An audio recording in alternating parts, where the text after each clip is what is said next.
Welcome back to Chris Wrestling Views, you guys. Make sure you follow me here on YouTube at Chris Wrestling Views. Also on TikTok as well at Chris 944. So you guys, Naomi did come out with her father. He's a lead guitarist. I never actually knew that at all.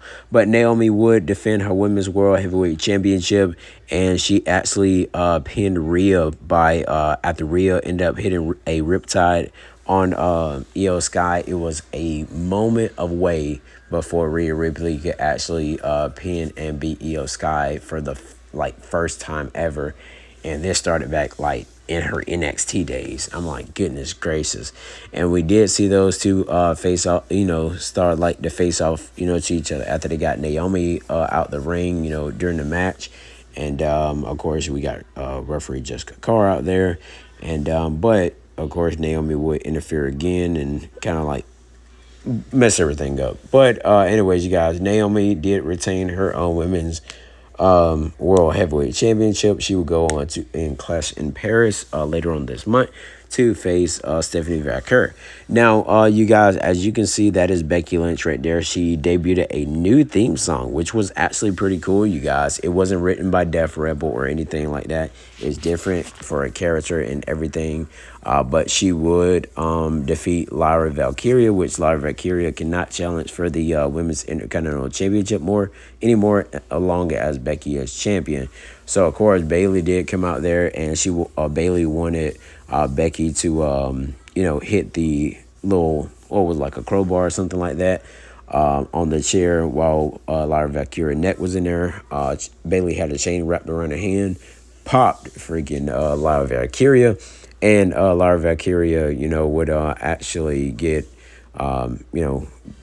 pinned. But this was the moment here where Becky had the chair around her neck, and then Bayley came up out the crowd and wanted her to hit the part of the chair so her neck can be in there. But yeah, they used that crowbar a couple of times throughout the match, and of course Bayley would lay the kendo sticks to the chest, and she had some kind of the cable tie, whatever you want to call them, cable ties, y'all want to call them zip ties, whatever. But she would zip tie Bayley, and not zip tie Bayley, zip tie Lyra Valkyria, and Lyra Valkyria trying to figure out a way to cut it on the fire extinguisher after she came in the ring and sprayed Becky with it. She went under the ring, and I guess she went and paid a visit to Hornswoggle or something, and she came back out and they were off. I was like, okay, wow, that's weird. But anyways, Becky is still your your women's Intercontinental champion. So far, you guys got 2 out of 2 matches right on night 2. So of course, this was kind of the worst match of the night. Solo Sikoa versus Jacob Fatu. Of course, we got the MFTs involved, the My Family Tree. We got Jimmy Uso involved as well, and so it pretty much just all boiled down to where Hikuleo ended up getting at the very top, handcuffing Jacob Fatu. WWE missed the spot to where Jacob Fatu actually broke the handcuffs because they were so focused on the cage door, and Solo Sikoa would escape after Hikuleo, made sure that door got open so he can actually crawl out. And I was like, oh wow. I was like, okay, that was a weird finish. I knew my pick was Solo to win, but this match right here gave me a lower rating, 1 out of 10 stars. I would have to give this match a 4 out of 10. Match was definitely terrible, you guys. You should have just did this on the night 1 of SummerSlam. But of course, Jacob Fatu would close the cage and end up hitting a moonsault onto Tungaloa and Jason Mateo. It seems like they're the ones that get beat up a lot.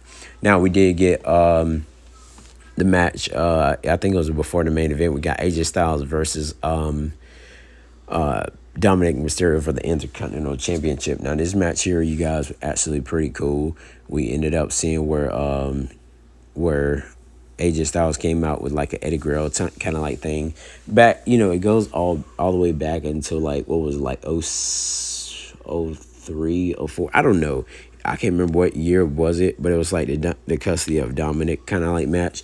And AJ and Dom, they definitely put out a pretty good thing. AJ Styles, you can see he was in a lowrider that his son drove into the building. AJ Styles ended up, having a chair and putting it around his neck after Dominic pretty much that AJ hit him with the chair while the referee had his back turned, was trying to tie back up the turnbuckle, and AJ started like shaking his little leg, but Dominic actually won the match like clean. Like there was no help. There was nothing of that nature like that. So I'm glad for Dominic Mysterio to actually win this match. But AJ Styles, what happened was he was going for a calf crusher, and that's where Dominic, during like a couple minutes before the spot there, he actually started taking off like the boot, and the boot like came off, and then AJ Styles lost the match.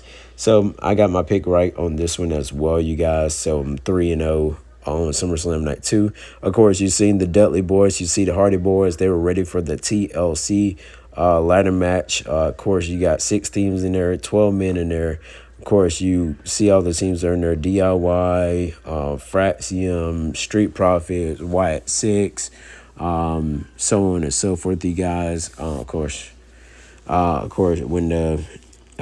when the Wyatt Six did come out, you can see all the members that were, part of the group. Of course, you got the tag champ, which is Joe Gacy, which he's like the pig looking like guy, but there was a spot that Tommaso Ciampa did, like he was stuck up in the middle air because they moved I think they moved like the ladder or whatever, and then Nathan Fraser was trying to go for like a spear or something like that, and then that's when you seen like Tommaso Ciampa hang upside down like Spider-Man, like move his legs and his whole body and wrap it around like that freaking thing up in the midair. But of course, you had a lot of table spots, you guys. Everybody was getting planted through tables, especially Montez Ford, which he was very mad after the post show as well, you guys.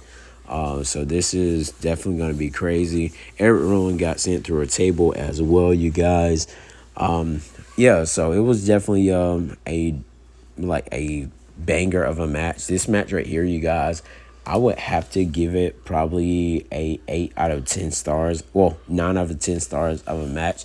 Candice LeRae she ended up accepting the spot of getting put through, a ladder where she got pushed off the ladder by her husband because he got bumped into by Tommaso Ciampa. But the Wyatt Six, as my pick, would retain.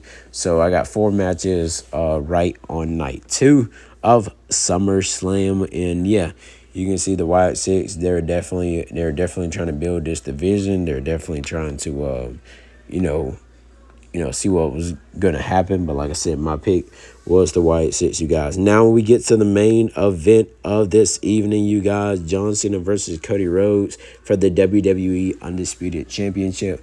Now, this match definitely did go like a very long time. I could say this was like a 35-minute match. But it took a lot. Like, Cena was picking up the bottom half of the steel steps. They were choking each other out with the rope.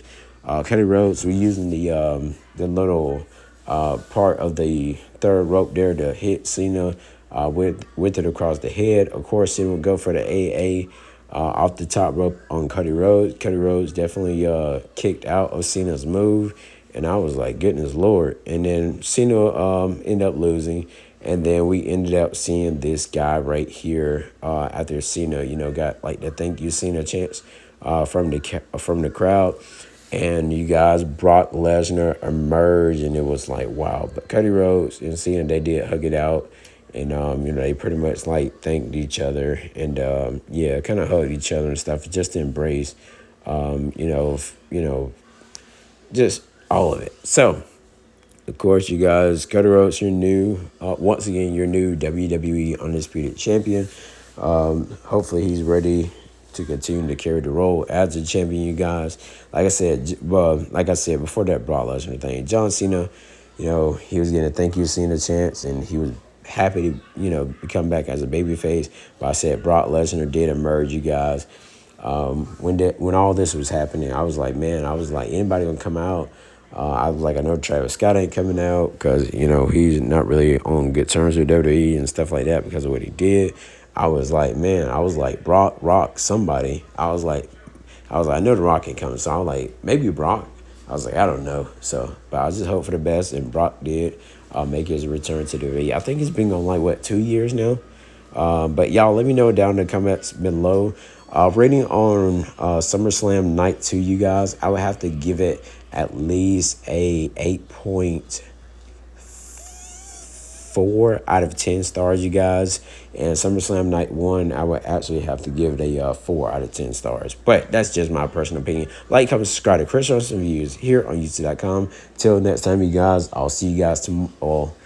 Well, it's like another day here now. So I'll see you guys for the Monday Night Raw review later on. So thank you guys for watching. I'll see you guys later. Peace, salute, and have a great night. Have a great day. Whatever you want to call it. See you guys later.